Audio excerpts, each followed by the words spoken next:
एक नौजवान लड़की अपनी सहेलियों के साथ गांव के बाहर कुएं पर पानी भर रही थी। उसी दौरान एक अमीर व्यापारी घोड़े पर सवार वहां से गुजरा। सख्त धूप और लंबे सफर की वजह से वह बहुत प्यासा था।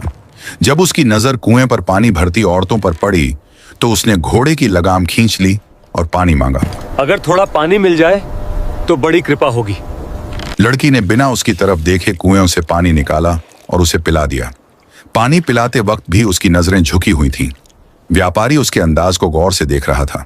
लड़की बेहद खूबसूरत थी, मगर उसके चेहरे पर जरा सा गुरूर नहीं था। एक अजनबी मर्द के सामने उसकी शर्म, ओ हया और नरम मिजाजी ने व्यापारी के दिल पर गहरा असर डाला। वह दिल ही दिल में सोचने लगा कि अगर ऐसी समझदार और बाअखलाक लड़की उसकी जिंदगी में आ जाए तो उसका जीवन संवर जाए। जब लड़कियां पानी भरकर वापस जाने लगीं तो व्यापारी आहिस्ता आहिस्ता उनके पीछे चल पड़ा। वह इस लड़की के बारे में और जानना चाहता था। कुछ ही देर बाद लड़की एक साधारण से घर में दाखिल हो गई। व्यापारी ने भी घर के बाहर घोड़ा रोका और दरवाजे के करीब जाकर आवाज दी, कोई है घर के अंदर?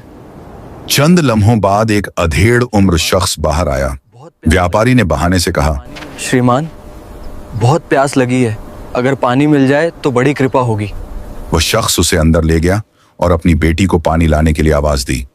लड़की दोबारा झुकी नजरों के साथ पानी देकर अंदर चली गई। उसके जाने के बाद व्यापारी ने पूछा, क्या ये आपकी बेटी है? उस शख्स ने हाँ में सिर हिला दिया। व्यापारी ने अगला सवाल किया, क्या इसकी शादी हो चुकी है या अभी कुंवारी है? अभी कुंवारी है। व्यापारी ने कुछ हैरानी जाहिर करते हुए कहा, अगर बुरा न माने तो एक बात पूछूं? इतनी खूबसूरत और समझदार लड़की की शादी अभी तक क्यों नहीं की? लड़की के पिता ने गहरी सांस लेते हुए कहा, मेरी बेटी न सिर्फ खूबसूरत बल्कि पढ़ी लिखी और समझदार भी है। मैं नहीं चाहता कि वो किसी गरीब घर में जाकर सारी उम्र तकलीफ उठाए, लेकिन मेरी हैसियत इतनी नहीं कि किसी बड़े परिवार में उसकी शादी कर सकूं। अगर आपको कोई आपत्ति न हो तो मैं आपकी बेटी का हाथ मांगना चाहता हूँ। मैं खुद आपके दरवाजे पर रिश्ता मांगने आया हूँ। लड़की के पिता ने उसे गौर से देखते हुए कहा, बेटा, तुम किसी ऊंचे परिवार से लगते हो। मैं न इतना दहेज दे सकता हूँ और न ही अभी तुम्हें अच्छी तरह जानता हूँ। व्यापारी ने नरमी से जवाब दिया, जब मैं खुद झोली फैलाकर आपकी बेटी मांग रहा हूँ तो दहेज की कोई बात नहीं। और जहां तक मेरे बारे में जानने की बात है, मेरा नाम विजय सिंह है और मेरा गांव सूरजगढ़। आप जब चाहें मेरे बारे में पता कर सकते हैं। विजय सिंह की बात सुनकर लड़की के पिता गहरी सोच में पड़ गए। कुछ देर खामोश रहने के बाद बोले, बेटा, इतना बड़ा फैसला मैं अकेले नहीं ले सकता। मुझे अपने परिवार और बिरादरी से सलाह करनी होगी, तभी मैं तुम्हें कोई जवाब दे पाऊंगा। विजय सिंह ने अदब से सिर झुका दिया और बोला, जैसा आपको उचित लगे श्रीमान। इतना कहकर वह वहां से रुखसत हो गया। उसके जाने के बाद लड़की के पिता ने अपनी पत्नी को सारी बात बताई और कहा, आज एक बड़े घराने का युवक आया था। हाँ, वो हमारी बेटी का रिश्ता मांग रहा है, वो भी खुद झोली फैलाकर। ये सुनकर उसकी पत्नी खुशी से बोली, अगर ऐसी बात है तो आपको ये रिश्ता स्वीकार कर लेना चाहिए। हमारी बेटी की जिंदगी संवर जाएगी। मगर लड़की के पिता अब भी परेशान थे। उन्होंने कहा, वो किसी बड़े परिवार से है, कल को कोई ऐसी बात न हो जाए कि हमें शर्मिंदा होना पड़े। हाँ। इसलिए मैं ये फैसला बिरादरी से सलाह के बाद ही लूंगा। शाम होते ही परिवार और बिरादरी के लोग जमा हुए तो उसने सबके सामने पूरी बात रख दी। सबने एक ही मशवरा दिया, जब वो खुद इज्जत से तुम्हारी बेटी को मांग रहा है तो इनकार की कोई वजह नहीं।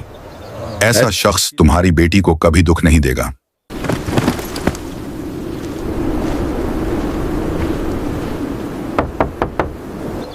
मैंने अपने परिवार वालों से सलाह कर ली।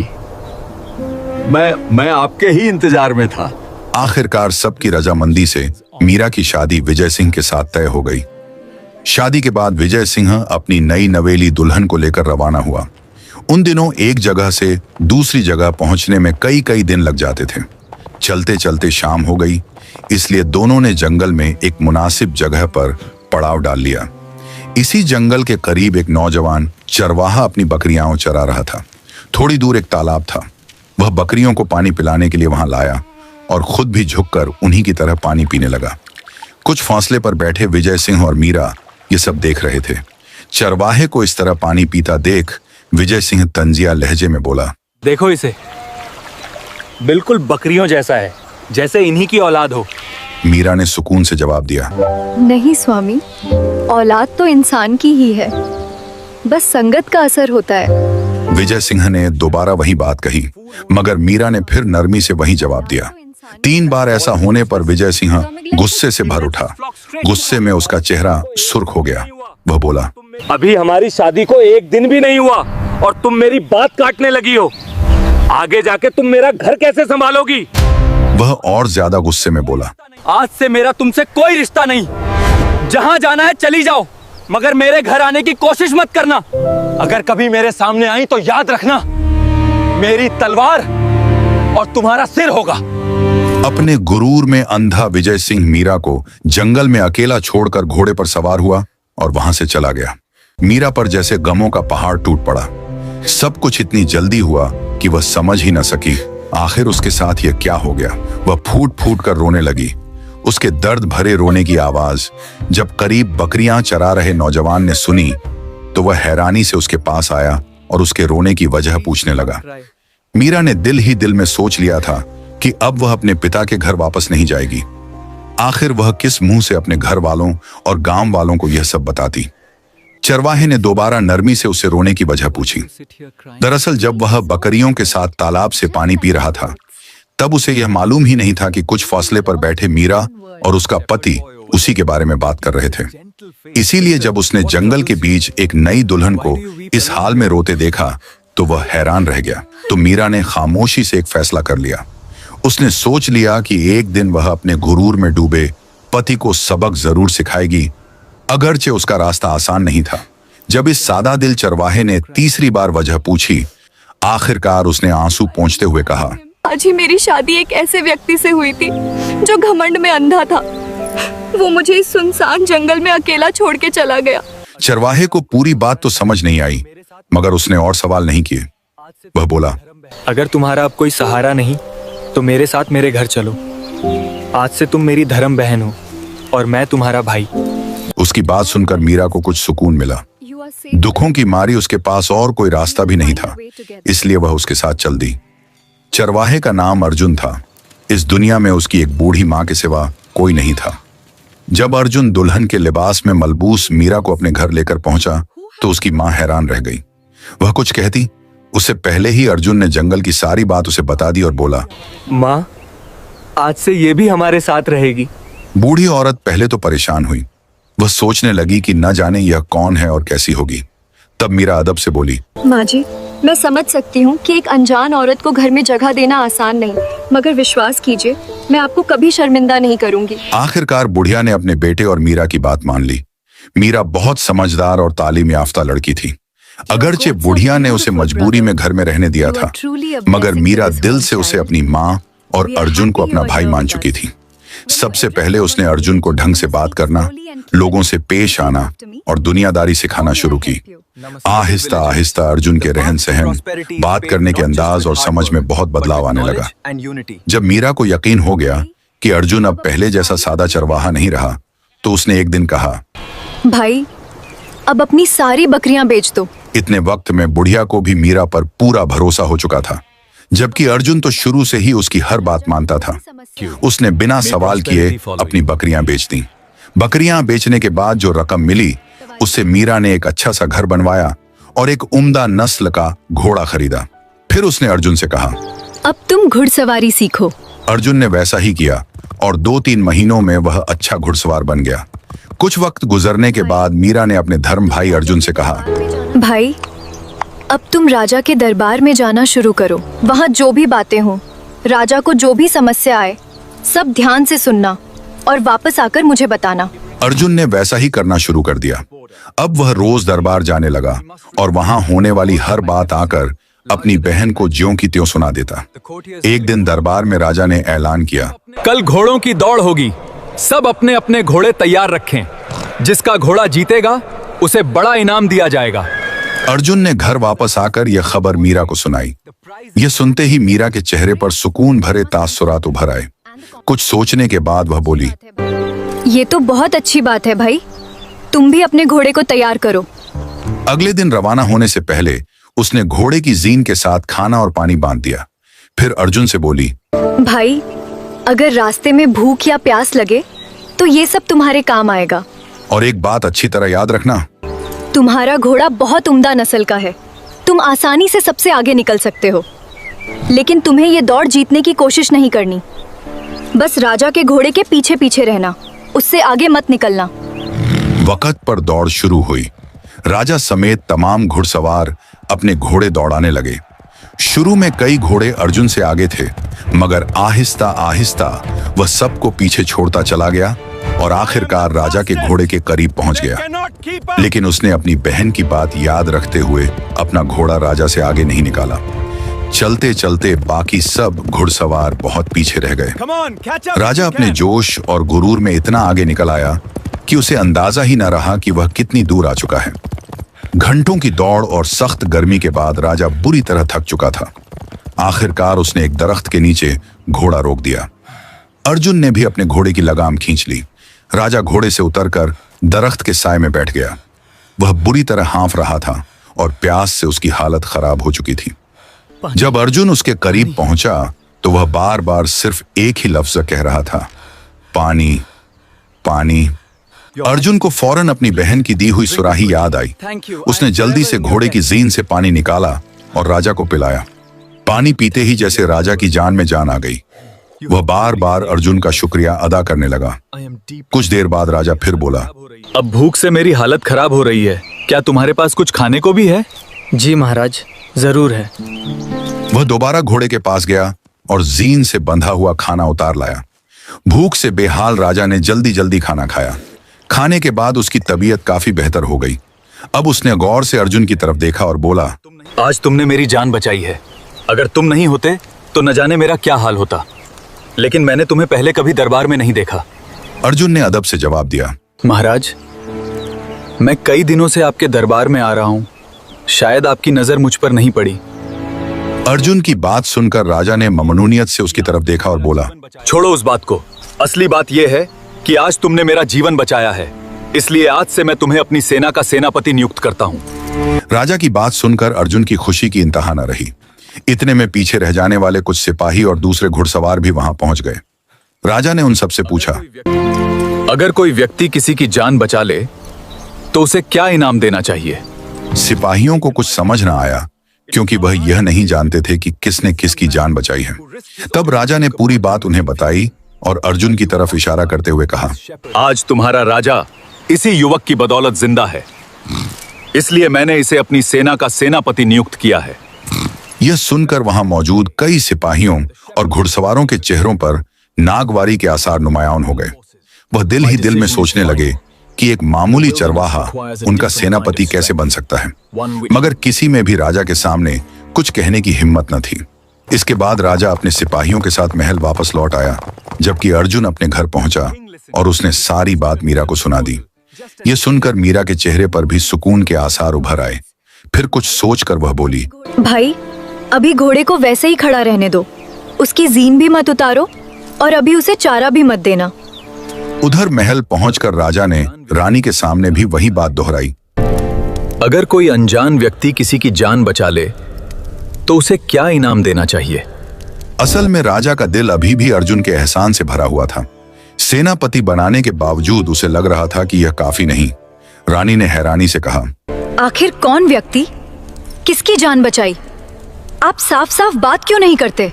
तब राजा ने जंगल में पेश आने वाला पूरा वाकया उसे सुना दिया। सारी बात सुनने के बाद रानी बोली, महाराज, अगर ऐसा है तो आपको अपनी बेटी की शादी उसी युवक से कर देनी चाहिए।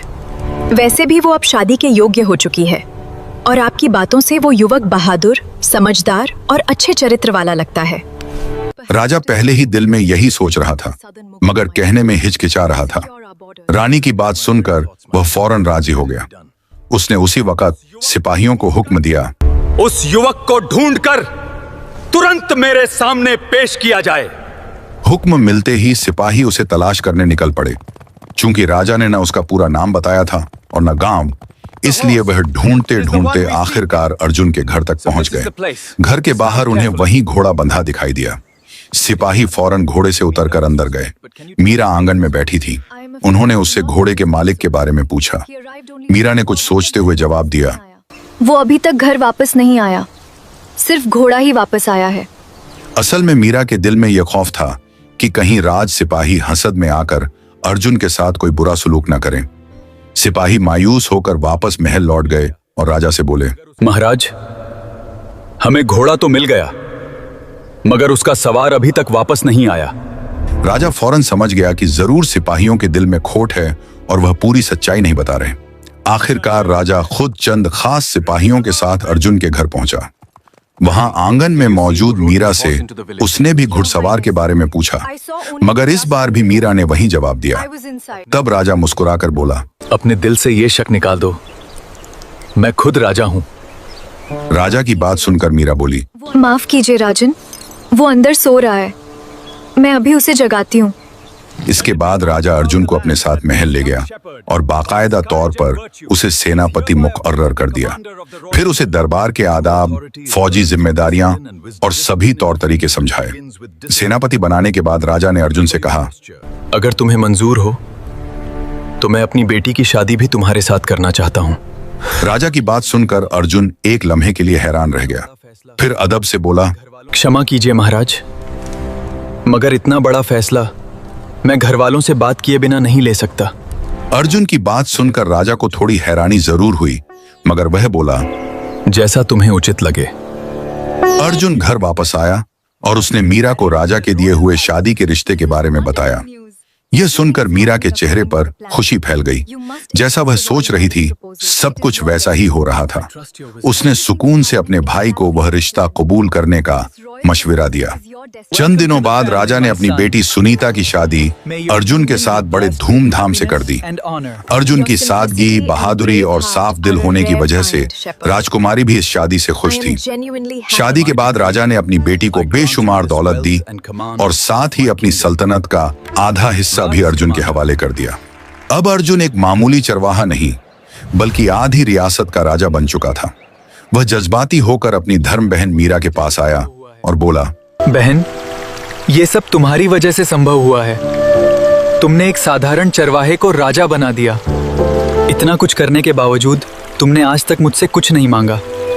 आज जो चाहो मांग लो, मैं तुम्हारी हर इच्छा पूरी करूंगा। भाई की बात सुनकर मीरा के चेहरे पर सुकून भरे तासुरात उभर आए। फिर कुछ सोचकर वह बोली, भाई, अब क्योंकि तुम राजा हो तो मेरी एक बात मानो। राज्य में प्रवेश करने वालों पर नजर रखने के लिए अपने खास आदमी नियुक्त करो, और अगर कभी विजय सिंह नाम का व्यापारी यहाँ आए तो उसे तुरंत कैद कर लेना। अर्जुन ने बिना कुछ पूछे कहा, जैसा तुम कहो बहन। कुछ वक्त गुजरा और एक दिन वाकई विजय सिंह इस रियासत की सरहद पर पहुंच गया। जैसे ही उसने अपना नाम बताया, राजा के हुक्म के मुताबिक सिपाहियों ने उसे फौरन गिरफ्तार करके कैद खाने में डाल दिया। सिपाहियों ने सिर्फ इतना कहा, यह राजा का हुक्म है, हम सिर्फ हुक्म की तामील कर रहे हैं। विजय सिंह हैरान था कि आखिर उसका कसूर क्या है। उसे कैद करने के बाद सिपाहियों ने अर्जुन को सारी खबर दी। अर्जुन ने फौरन मीरा को इत्तला दी। विजय सिंह के गिरफ्तार होने की खबर सुनकर मीरा के चेहरे पर गहरा सुकून छा गया। वह बरसों से इसी लम्हे का इंतजार कर रही थी। अपनी बहन के चेहरे पर वह सुकून देखकर अर्जुन ने पूछा, बहन, अब तो बताओ, आखिर वो व्यक्ति कौन है जिसे हमने कैद किया है? मीरा ने गहरी सांस ली और बोली, भाई, तुम्हें वह मनहूस शाम याद है जब मेरे पति ने शादी के पहले ही दिन मुझे जंगल में अकेला छोड़ दिया था? अर्जुन ने फौरन कहा, हाँ बहन, मुझे सब याद है। मीरा ने आहिस्ता मगर सख्त लहजे में कहा, हमारी कैद में बंद वही शख्स मेरा गुरूर में डूबा पति विजय सिंह है। यह सुनकर अर्जुन हैरान रह गया। मीरा आगे बोली, मैं वर्षों से उसी दिन का इंतजार कर रही थी जब तुम इस योग्य बन जाओ कि मैं उसे उसके घमंड का सबक सिखा सकूं। और आखिरकार वह वक्त आ ही गया। मीरा की बात सुनकर अर्जुन को बहुत हैरानी हुई, मगर उसने और कोई सवाल नहीं किया। मीरा ने भी आज तक उसे अपने और विजय सिंह के दरमियान होने वाले झगड़े की पूरी हकीकत नहीं बताई थी। 3-4 दिन गुजरने के बाद मीरा ने कहा, भाई, आज मेरे साथ कैद खाने चलो, मैं उससे मिलना चाहती हूँ। जाने से पहले मीरा ने वही लिबास पहन लिया जो उसने अपनी शादी और जुदाई वाले दिन पहना था। दोनों भाई बहन कैद खाने की तरफ रवाना हो गए। दूसरी तरफ विजय सिंह 4 दिनों से जेल में बंद था। अंधेरे कमरे के एक कोने में बेड़ियों से जकड़ा, मैले कपड़ों और बिखरे बालों के साथ वह टूट चुका था। वह बार बार यही सोच रहा था कि आखिर उसने ऐसा कौन सा गुनाह किया है जिसकी वजह से राजा ने उसे कैद कर रखा है। वह इन्हीं ख्यालों में गुम था कि अचानक कैद खाने का दरवाजा खुला और मीरा अपने भाई अर्जुन के साथ अंदर दाखिल हुई। मीरा के इशारे पर अर्जुन ने सिपाहियों को हुक्म दिया कि कैदी की बेड़ियां खोल दी जाएं। जैसे ही बेड़ियां खुली और विजय सिंह ने सामने देखा तो शाही लिबास में खड़े राजा और उसके साथ खड़ी मीरा को देखकर वह चौंक उठा। अर्जुन को तो वह पहचान न सका, मगर मीरा को पहचानने में उसे एक लम्हा भी न लगा। उसे अपनी आंखों पर यकीन नहीं आ रहा था। उसने कभी ख्वाब में भी नहीं सोचा था कि एक दिन वह इस हाल में मीरा के सामने खड़ा होगा। मीरा खामोशी से उसके चेहरे के बदलते तासुरात देखती रही। आखिरकार विजय सिंह ने शर्मिंदगी और हैरानी से भरी आवाज में कहा, तुम यहाँ? कुछ लम्हे खामोश रहने के बाद मीरा बोली, ओह, तो तुमने मुझे पहचान लिया। फिर यकीनन तुम्हें जंगल की वो शाम भी याद होगी। ये सुनते ही विजय सिंह के चेहरे का रंग उड़ गया। एक लम्हे में उसे अपना सारा किया धरा याद आ गया। अगले ही लम्हे वह घुटनों के बल गिर पड़ा और रोते हुए बोला, मुझे माफ कर दो, मैं घमंड में अंधा हो गया था। एक दिन भी ऐसा नहीं गुजरा जब मुझे अपने किए पर पछतावा न हुआ हो। मैंने तुम्हें बहुत ढूंढा ताकि अपनी गलती सुधार सकूं, मगर कभी सफल नहीं हो सका। अब जो सजा दोगी मुझे स्वीकार है। विजय सिंह को इस हाल में देखकर भी मीरा के चेहरे पर सख्त सुकून था। वह बोली, मैं तुम्हें सजा देने नहीं आई, बल्कि तुम्हें आईना दिखाने आई हूँ। याद है तुमने उस दिन क्या कहा था? तुमने उस चरवाहे को बकरियों की औलाद कहा था कि वो कभी नहीं बदल सकता। देखो, आज वही चरवाहा इस राज्य का राजा है और तुम उसके कैदी हो। ये सुनकर विजय सिंह सन्न रह गया। उसकी आंखें हैरत से फैल गईं। वह बार बार अर्जुन की तरफ देखने लगा, जैसे उसे पहचानने की कोशिश कर रहा हो। अर्जुन खामोश खड़ा सब सुन रहा था। अब उसे पूरी तरह समझ आ चुका था कि उस दिन इस गुरूर में डूबे शख्स ने उसकी बहन को क्यों छोड़ दिया था। मीरा दोबारा बोली, तुम अमीर थे, बड़े परिवार से थे, इसलिए तुम्हें लगा कि एक गरीब इंसान तुमसे कमतर है। दूसरी तरफ यही चरवाहा था जिसने एक अनजान औरत को अपने घर में जगह दी, माँ का प्यार दिया और बहन का सम्मान भी। और तुमने क्या किया? शादी के पहले ही दिन मुझे जंगल में अकेला छोड़ दिया। अब तुम ही बताओ, इंसान कौन निकला और हैवान कौन? मीरा की बात सुनकर विजय सिंह शर्मिंदगी से सिर झुकाकर खड़ा रह गया। उसकी आंखों से पछतावे के आंसू बहने लगे। हिम्मत करके वह इतना ही कह सका, तुम बिल्कुल सही थी, गुरूर ने वाकई मेरी अक्ल छीन ली थी। कुछ देर तक वहां खामोशी छाई रही। मीरा के दिल को अब वह सुकून मिल चुका था जिसके लिए वह बरसों से इंतजार कर रही थी। वह अपने गुरूर में डूबे पति को सबक सिखा चुकी थी। आखिरकार विजय सिंह आगे बढ़ा, अर्जुन के सामने हाथ जोड़कर बोला, मुझे माफ कर दो, मैंने तुम्हें बुरा भला कहा था। अर्जुन ने नरमी से उसके कंधे पर हाथ रखा और कहा, कोई बात नहीं, हमारे यहाँ एक कहावत है, अगर सुबह का भूला शाम को घर लौट आए तो उसे भूला नहीं कहते। इतने में मीरा दोबारा आगे बढ़ी। मीरा फिर आगे बढ़ी और विजय सिंह से बोली, अगर तुम्हारी उस तलवार को जंग लग गया हो जिससे तुम मेरी गर्दन काटने वाले थे, तो मैं आज भी तुम्हारे साथ अपनी जिंदगी बिताने को तैयार हूँ। ये सुनते ही विजय सिंह की आंखें भर आईं। पहले वह शर्मिंदगी से टूटा, फिर मीरा के दोबारा साथ चलने के फैसले से जज्बाती हो गया। भारी आवाज में बोला, हाँ, कुछ समय के लिए मेरा घमंड मेरी अकल पर हावी हो गया था, मगर यकीन करो, ऐसा एक दिन भी नहीं गुजरा जब मैंने अपने किए पर पछतावा न किया हो। मैंने तुम्हें हर जगह तलाश किया। घर वालों ने मुझ पर दूसरी शादी का भी बहुत दबाव डाला, मगर मैंने कभी किसी और के बारे में सोचा तक नहीं। मेरी पहली और आखिरी चाहत सिर्फ तुम हो। मैं नहीं जानता कि तुमने मुझ जैसे व्यक्ति को दोबारा मौका देकर मुझ पर कितना बड़ा एहसान किया है। प्रिय, जिस दिन मैंने तुम्हें पहली बार कुएं पर देखा था, उसी दिन से सिर्फ तुम्हें ही चाहा है। इसीलिए मैंने तुम्हारे पिता से सिर्फ तुम्हारा हाथ मांगा था। विजय सिंह की बातें सुनकर मीरा की आंखें भी नम हो गईं, जबकि पास खड़े अर्जुन की आंखों में भी नमी उतर आई। विजय सिंह आगे बढ़ा, उसने मीरा का हाथ थाम लिया और उसकी आंखों में देखते हुए बोला, मैं वादा करता हूँ, जब तक जिंदा हूँ तुम्हारी जिंदगी में कभी कोई दुख नहीं आने दूंगा। इतना कहकर उसने मीरा को गले लगा लिया। अर्जुन ने भी खुशी खुशी अपनी बहन को रुखसत किया। इस तरह मीरा ने न सिर्फ अपने पति के गुरूर को तोड़ा, बल्कि एक मामूली चरवाहे की जिंदगी भी बदल दी। इस पूरी कहानी ने यह साबित कर दिया कि किसी भी इंसान को उसके कपड़ों, दौलत या पेशे से नहीं परखना चाहिए। इंसान की असली पहचान उसके अखलाक, उसके बर्ताव और मुश्किल वक्त में उसकी इंसानियत से होती है। विजय सिंह के पास दौलत और रुतबा सब कुछ था, मगर इंसानियत नहीं थी। जबकि अर्जुन के पास कुछ नहीं था, मगर उसका दिल बहुत बड़ा था। और मीरा ने यह साबित कर दिया कि एक औरत सिर्फ दुख सहने के लिए नहीं होती, बल्कि अगर वक्त आए तो वह अपने दर्द को ताकत बनाकर उन लोगों को भी सबक सिखा सकती है जो उसे कमजोर समझते हैं। अगर वीडियो अच्छी लगे तो वीडियो को लाइक करें, हमारे चैनल स्टोरी लिसनर को सब्सक्राइब करें। मिलते हैं अगली वीडियो में। जय हिंद।